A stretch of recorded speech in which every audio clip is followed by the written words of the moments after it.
you never know who comes your way, and you never know how you invest in this person's life. There are many ways to serve others as we offer hospitality to those around us. I think the best way that we can serve others is actually listening and hearing what they need. It comes back to valuing the individual. My name is Rita, Pretorius. My name is Ivy Steele. My name is Karen, and I work here in the BB Hall, which is our dining hall on the Oval. The way I show hospitality is by inviting people over to my house for a cup of tea or just a visit. Hospitality doesn't always mean that we need the big, big, grand examples of stuff or big, grand things, but actually it's giving with what we have. It's being generous with the things that the Lord has given us. And with that, it's showing God's generosity, it's showing God's love, it's taking care of people, it's taking care of needs. It's asking the Lord what is needed in this time and doing it. I think hospitality is quite practical, but it's also welcoming His presence. And in that, showing His love to those around us. The very basic of necessities of looking people in the eye and showing them that you value them, and that is the core of all hospitality, I believe. Hospitality is really leaving people better than you found them.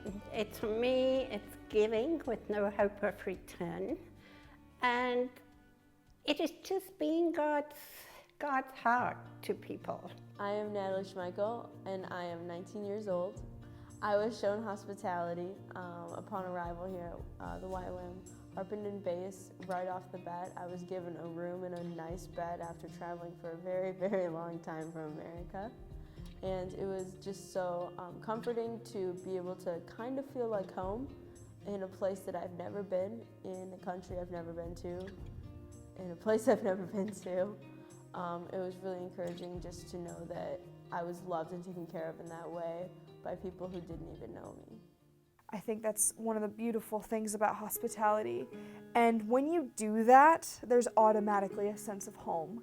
Hospitality really cost us something. It cost us our time. We need to prepare to give our time.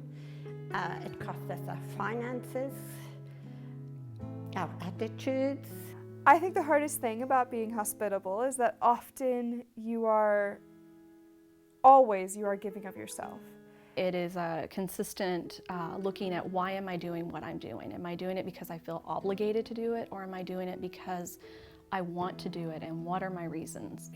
We live in a very selfish world these days, so it's kind of a me generation. When you are giving and extending hospitality to others, you gain so much more, and I think those are messages that are lost on today's society. Definitely in our generation, my generation, technology does make it harder. I think that a lot of times we are so focused on the internet and social media and all of that. I think that we lose track of the face-to-face interactions. Hospitality says, here's my heart. So it always begins there. And if things go tough, we need to go back and see what is in our own hearts and what's growing there.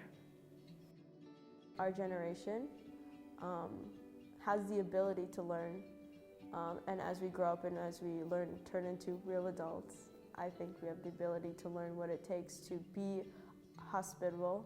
I think that to me is how to show God's love through hospitality. It's inviting His presence into those times. I believe that the way that hospitality can bring hope to other people is by us first recognizing that we don't know what is inside of another person's heart or in their mind. So the people that we extend hospitality to, they might never have received an act of kindness or a kind word or any form of generosity.